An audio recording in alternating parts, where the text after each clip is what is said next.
Hello and welcome to episode 4 of the Raceday review. My name is Joe and I am the NASCAR writer for Line Star, the fantasy sports company's DFS analytics site. Line Star is one of the leading DFS analytics companies in the world, and they offer many things including optimizers and articles. I am the one who writes the NASCAR article. I go by JoeJets19. You can follow me at JoeJets19 on Twitter. My DK and FanDuel handles are both JoeJets19, as well as this page is twitch.tv/JoeJets19, and this will be uploaded to YouTube later on, youtube.com/RaceDayReview. Today I'm going to be doing a review of the Drydene 400, which took place at Dover International Speedway Sunday afternoon. It was a race overall. I'm in a group chat with a couple of different DFS guys that focus on NASCAR, and because this is one of the closest tracks to me, I always say how I want to go there, and everyone always tells me that it's pretty boring. You end up getting a one groove race, and that's what this pretty much turned into. And most the biggest things that happened during the race happened either on pit road or with a car that was 25 laps down, and we'll get to that in a second. So as always, we are going to start with the breaking down the perfect lineup. As you see, Kyle Larson was one of the big winners of the day. He started second. He ended up winning the race after dominating a good portion of it, pretty much the last half of the race, just about. Larson was on my radar. I loved his car, absolutely loved it. Let's look into a little bit of what we were looking at as we were going in. So Kyle Larson, very cheap, 9,700 was an absolute steal, especially for steep tracks. Dover is a 1 mile steep track. He was not having a great year so far, as you can see, as the similar finish. This isn't last 4. This actually lasts like 15. But this year he didn't do very well on similar tracks, and that's mostly because he had a rough first half of the year. In recent history, very recent history, last 4 or 5 races, he's been absolutely great on them. He's really turned the season around, and I think that's what put has really depressed his price on DraftKings, so it made him a great play. So in his last 5 races here, he had an average finish of 6.4. That included 2 races that he led over 100 laps in and a win.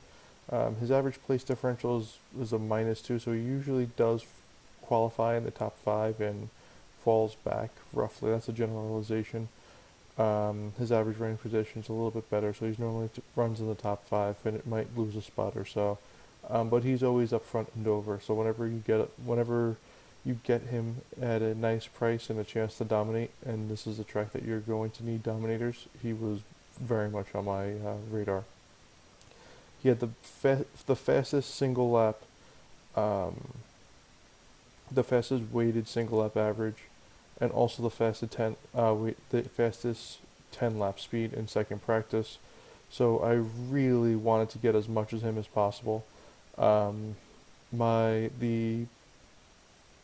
model that I used and I published with my writing was projected him as the second finishing position after the second starting position, as he did end up winning the race, so I was a little off on that. I thought he had a range. This is a list of all the models. I don't show you exactly what's in them, but I'll show you where I had him. So I had him as a range from 2 to 15. So I didn't have any of them. None of my models had him getting a win, but they did have them doing well, and I thought he had a very good chance of dominating. I always start with the perfect lineup, but I think what we should actually do is start with the targeting, where we want to target first, and see how that shaped out. So with 400 laps being run at Dover, you really need your drivers to lead laps if you're going to try to go for first, or at least make some decent money on the day. And oddly enough, in the last couple of, I went over this in the last episode when we did the quick preview. Um, 5 of the last 7 races had at least 2 drivers lead more than 100 laps, and most of those drivers started in the top 13, roughly. But a lot of the perfect lineups also had another driver that started in the top 10, that finished in the top 10, that was cheap enough, but he only gained a couple of spots, maybe paid off his salary in fastest laps, something along those lines. And that's what we really were trying to aim for when I was building my lineups this weekend, my tournament lineups, really. That's what I was really going for. For cash games, I only ended up with about 2 drivers up top, just because in cash, if you missed your dominators, which I ended up doing, I love Truex, and I'll go into why I love Truex this week. He just never got up front, and he did get up front, but again, I didn't see Hamlin. Hamlin was the much better cash game play in hindsight, just because he was starting on the pole. I mean, we know with this package, if you start on the pole and you get the clean air, you really have an unfair advantage almost. And Hamlin was almost impossible to get caught once the second stage showed up. That towards the end of the second stage, he finally gave a little way. But then once he lost a little time on his pit stop, it didn't work out well for him. He still ended up in the perfect lineup, leading 218 laps. Anything less than a DNF would have pretty much guaranteed him that. He pulled off a top 5. So he did have a good car. He actually didn't have the best car on the day, but he put up a very good number. And for the price, he well paid off his salary. So he had a good day for himself. He's pretty sure he scored over 100 points. He should have. But I was really, in cash games, I was going for 2 drivers up there. In GPPs, I was thinking you're going to need at least 3 drivers that were started in the top 10, and then plus another driver that started anywhere from 10 to 20th that would finish in the top 10. Finishing position is important here, but really you find that the drivers, I gave a little more importance to place differential in this race, because some drivers that picked up like 10 to 12 spots but still only finished 21st or 22nd found themselves in the winning lineup. So you didn't really have to pull a top 20. A top 20 was nice. As you see, Ryan Preece ended up sneaking right in there. But that was not an absolute necessity this week. You just needed a driver that picked up about 10 to 12 spots, no matter where they finished. And that's why I rounded out my drivers to 2 drivers starting 20th or better, 20th or worse, that could pick up a good number of spots, but didn't actually have to finish in the top 20. I was a little bit off. We had 2 dominators, which I was expecting. If it was a 1 dominator race, which it could have been, then it would have been a much different day for me. But we ended up getting the second dominator in Larson, which bailed me out. Then we had another 2 drivers that started 11th and 12th. These guys did not lead any laps. Johnson was that 3rd driver that I was thinking of that started up front, that was pretty cheap and picked up a couple of spots, so that worked out pretty well for me. Bowman surprised me with the pickup, so he was just outside my range. But between the 4 drivers in the top 20, I ended up being 5 drivers in the top 20, and then 1 extra guy. But so let's go back to the drivers individually. Matt DiBenedetto, 7,700.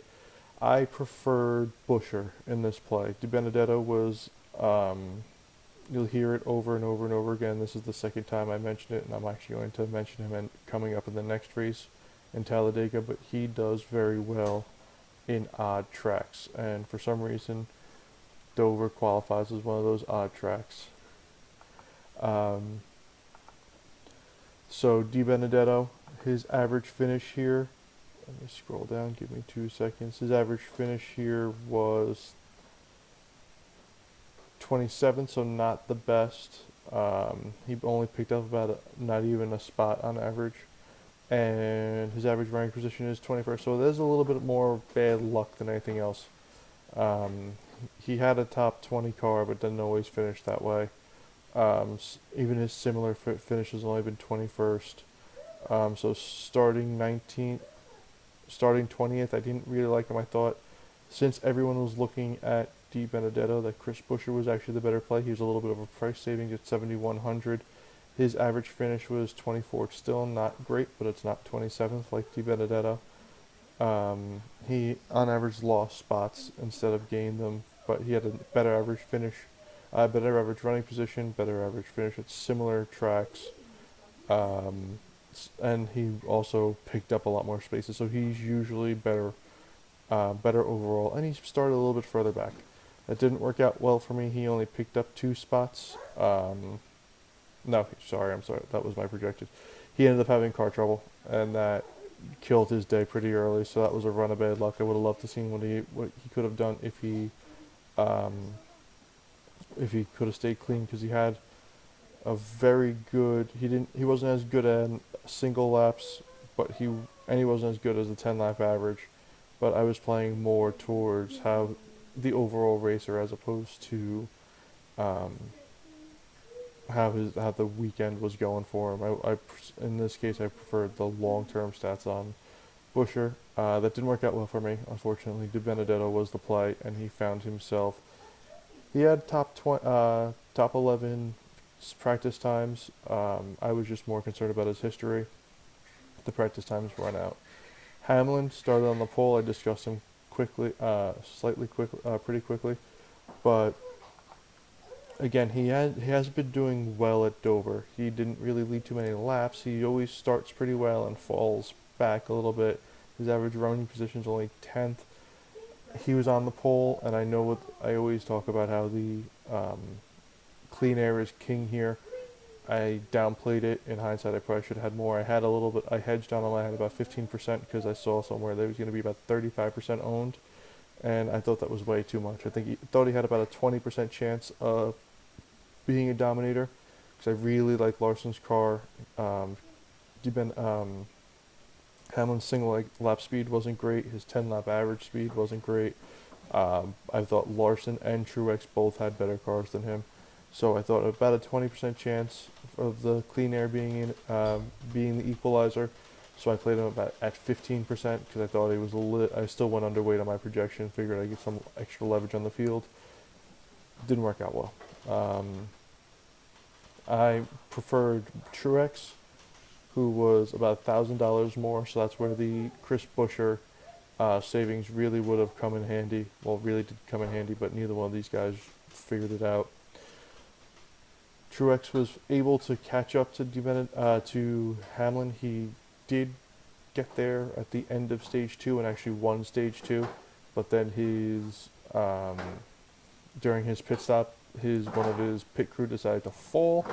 At least he didn't incur any extra penalty, but he pretty much put a nail in his coffin. He had to fight back for the rest of the way. So he went from possibly starting the third stage and the number 1 position to starting in, I think, the mid-teens and working his way back. He ended up finishing like 4 seconds down. So even then, it's not really like he made up too much time. Even though he finished second, it was a distant second. He had a great car this week. Second in weighted single lap average. 6th in the 10 lap average. He had a top 5 at 5.4, the best average finishing position here. Last year he didn't run too well, but the years before he absolutely dominated. He dominated the last race here in May, so I really loved his chances, and he just didn't get there. He got there, he wasn't able to hold on to it. It's tough when there were 14 lead changes, and I think all of them happened because of pitting. When the green flags pit stops cycled through, there were a couple lead changes, and then there weren't many green flag passes for the lead, which makes this a little boring of a race.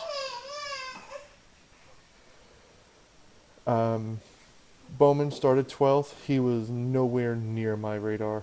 I had him finishing around 12th.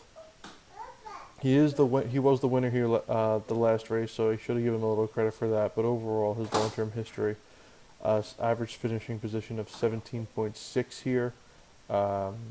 His average finish at similar tracks was around 15. He runs in the top 10. It's just he runs in the top 15 at similar tracks. It's not really anything I was impressed with going in. His 10 lap average was good. We had a lot of green long runs on green flag, so maybe that was probably the equalizer for him. if we thought there were going to be a couple of more cautions, there might have been a chance that he got hung up in the traffic. In hindsight, that might be something that we want to look for. If it's a track that has very few cautions, this one only had 3 cautions. Um, we should probably make the 10 lap average even more special. Even more important, even though the model that I base a lot of things on does. Sorry, that was my son just giving me something. Um, the 10 lap average at low caution races is a big factor, and we should really start looking into that more in depth. So going back to Jimmy Johnson, I actually love Jimmy Johnson this week. I was hoping he could pick up a top 5, top 8. 8th place finish was enough to get him in the perfect lineup. At 7,800, him and Daniel Suarez were two of my favorite value plays. I valued Suarez over Bowman. Bowman wasn't even close to my radar. I mentioned that again, but just had to say it. So Suarez was starting 15th, and he had an average finish of 7.6 with positive place differential and an average running position of 8. Even his similar finishes with 13.6. His losing spots isn't something I really want to see. And so he had a great track position, but his recent history wasn't the best. His car really wasn't that good either. But again, I've favored the history of the track over the recent form, and this is a track that I'm going to have to look into recent form much more than the track history, because the track history just steered me wrong in a couple of places. I know I started talking about Jimmy Johnson, but I pivoted to Suarez, but because he was another driver that I really liked that didn't pan out. Jimmy Johnson was starting 11th. He had an average finish here of 12.6. I'm pretty sure that was because of a bad finish. He had a car trouble somewhere. But he still averaged a positive place differential. His average running position was 6.4, which bodes me that he had a problem. He hasn't finished well this at similar tracks this year, but he had a top 10 single lap average, weighted single lap average, the second best 10 lap average in second practice. My models, for some reason, this one had him finishing 3rd. He only finished in 8th, but his range of outcomes I had between 3rd place and 4th. So he boom or bust, but this one's a crazy model that wasn't really accurate. So in reality, he was probably 3rd to 16th. Yeah, 3rd to 16th was about where I was expecting him to finish. He hit right about in the middle with an 8th place finish. Something about him, I knew there was going to be one driver that didn't cost too much, that was going to start in the top 10 and was going to be able to pay off just by picking up a couple of spots. And for everything I felt was going to be him. Let's see who my other options were going to be. So Hamlin was too expensive. A lot of big hitters started up front. Hamlin, Truex, Harvick. Harvick was a low probability dominator. Some people liked him. I would rank them as Larson, Truex, Hamlin, Harvick as the chances of dominating. And even I would put Harvick and Elliott around the same. I played them about equal weight, about 10%.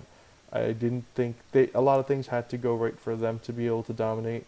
Hamlin had the clean space, the clean air, so I gave him a little bit of an edge. So then, but those were all the drivers in the top 5, and they were all very expensive. So I was looking to key in on inexpensive guys, starting in the top 10 to 13 roughly, that I thought could pick up a couple of spots and pay off their salary. Byron would have needed a lot to go right again. He was starting 6th. His 10 lap average was pretty good, but his single lap time wasn't the best. His average finish here was 13th, so I thought he was going to lose a couple of spots. He ended up finishing 13th. So right around where his average finish was, I wasn't sold on him. Amarola, starting 7th, didn't have a car that I liked, so he wasn't anywhere near there. His recent history wasn't great. His track history wasn't great, so he wasn't that. I'm done playing Eric Jones because he just likes to blow up, especially in the playoffs. I thought that he would be interesting if he was starting in 15 to 23rd, roughly around there. He would be a very interesting to me at 8,800 because he would have the place differential points. But starting here, eighth, I thought that he'd have to dominate, and he didn't. I wouldn't be surprised if he made some noise in the last couple of races. He's got the pressure off of him now that he was eliminated from the playoffs. I mentioned that. I didn't mention in the article, but in the cheat sheet that I put out, I did mention that this is a race, especially if he qualified a little worse, that I really thought that he'd have a good chance of doing some damage in. But unfortunately, that didn't check out for him today, so I really wasn't feeling him. Kurt Busch, again, his average finish wasn't great. He was a little expensive. Blaney, expensive. He had car troubles.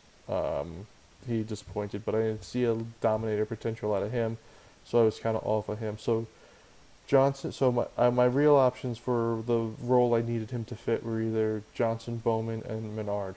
It turns out Johnson and Bowman both ended up there. I went with Johnson and Suarez instead. Menard wasn't. His average finish was 25th. He qualified way too high. I faded him. He finished 12th. He started 13th. The fade probably was a little. It didn't hurt me. Didn't help me if I played him. Didn't hurt me. He scored well enough, but wasn't it. Joey Logano didn't fit any of the criteria I was looking for, and had a lot less chance to be a dominator than Larson. So for $200, I well spent. Even if Logano didn't have any troubles, his average finish was 12.6, so I wasn't really loving that. His car wasn't a top 10 car. 34th, he was 25 laps down at some point, and that's the most dramatic thing that happened was that he raced Denny Hamlin hard when Denny Hamlin was 5th, and Logano was 25 laps down, and they had some words about it. That was pretty much the most exciting thing that happened today, besides a bunch of cars driving in circles. So Daniel Suarez, I really loved him. We talked about him. Just unfortunately wasn't a good choice. Brad Keselowski, wasn't really on him. His single lap time was great, but his practice time, his 10 lap average wasn't. Starting 16th, he really needed to be a place differential driver, and at 10,000 he had to lead some laps. He didn't crack the top 10. Clint Bowyer, I got talked down to as I looked into other people's stuff. I don't really know I was looking a little further and a little cheaper for the place differential driver. Some other guys were wanted a little safety.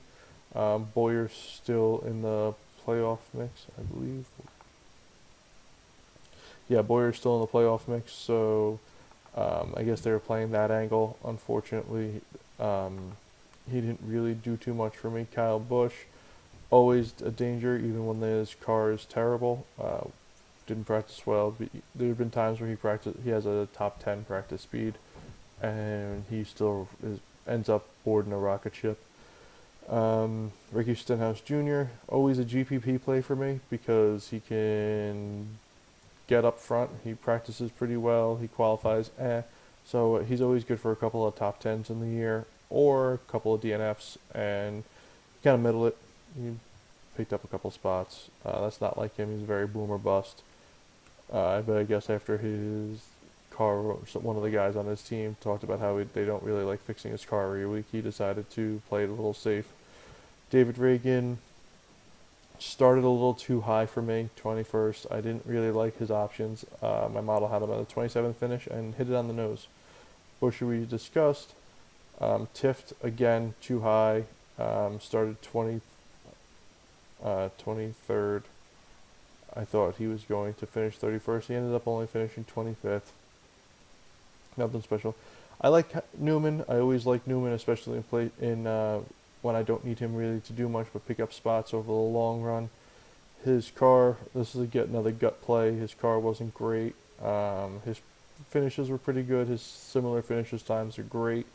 He had something to prove after losing on the last lap last week. didn't really do much. Ty Dillon worked out okay, a couple of spots gained. Bubba Wallace, you never know what you're going to get from him. But there were cheaper guys that I thought were in a better spot. Austin Dillon was one of my favorites this week. Starting 27th, I thought he had a very safe floor with a decent ceiling. His average finish was 16th here in the last five. Which he usually qualifies pretty well and picks up a couple of positions. Even he has a similar finish of 19th at similar tracks. So considering how terrible he's been all year, the fact that he had a average finish of 19th at similar tracks really gave me a little confidence in him. I thought he was a great cash game play, finishing 18th. I predicted him to finish 18th. I would have loved the top 15 out of him. He wasn't able to outscore Priest, who was a little less expensive, so that worked out. So that didn't work out, but either way, Austin Dillon was an okay option for you. McDowell, um, again, you could play him, you could not. I wasn't on him this week. There are weeks to play him, there are weeks not. That just wasn't for me. He picked up a couple of spots. Again, once you get down here, I only wanted to roster one or two guys that I thought could make big moves. McDowell, I didn't see a big move. LaJoy, I didn't see a big move in him. Castle, I didn't see. Hemrick, I thought had a good chance. A lot of these times that the drivers come to a track a second time after being a rookie, they they can pick up some tips and they can do pretty well. His car practiced better than he qualified because he had an issue in qualifying. 25th place is where he finished last race. He has an average finish of 20th, so I thought he would have been a nice pivot off of Austin Dillon, or you could play them both in cash depending on how you were feeling. Either way, he was outscored by Priest, who started a place further back and finished two spots forward. Priest's practice times have been much worse, and his last race here was much worse. But he's a guy you've seen marked difference in how he finished the first half of the season with the second half.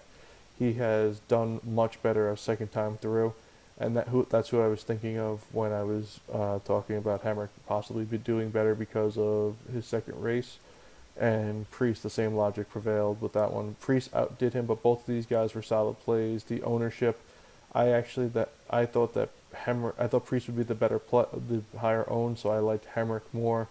Turns out that Priest was the better play, and Hemrick was the higher owned one. So if I thought that Priest would have been a lower owned guy, I probably would have gotten him a little more. But you could go wrong because one of them ended up in the perfect lineup, but either one of them were a fine play. And then the rest of the guys just really nothing there. None of them picked up anything. No one paid off their salary. The budget area has been very difficult. So this is another week. The winning lineup in the two top tournaments was the same and not the perfect lineup. Both of them had Wallace in there instead.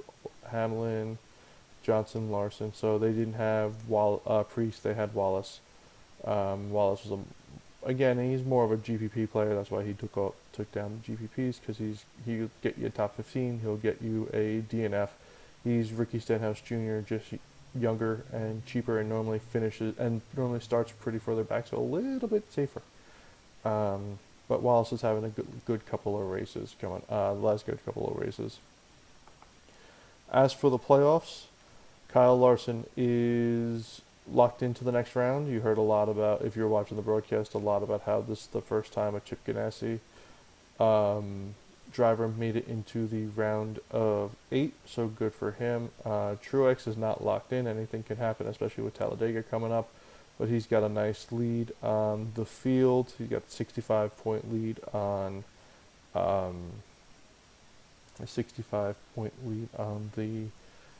the cut line. As of right now, William Byron and Joey Logano are in a points tie, with the tiebreaker going to Byron. For anyone who cares, I saw that the tiebreaker in the playoffs for NASCAR is best finishing position in the 3 races that round. So right now there's only been 1 race that round. William Byron had a better finishing position than Logano, so Byron gets the nod next week. If Logano finishes better than Byron, when Byron, I think he's finished 13th.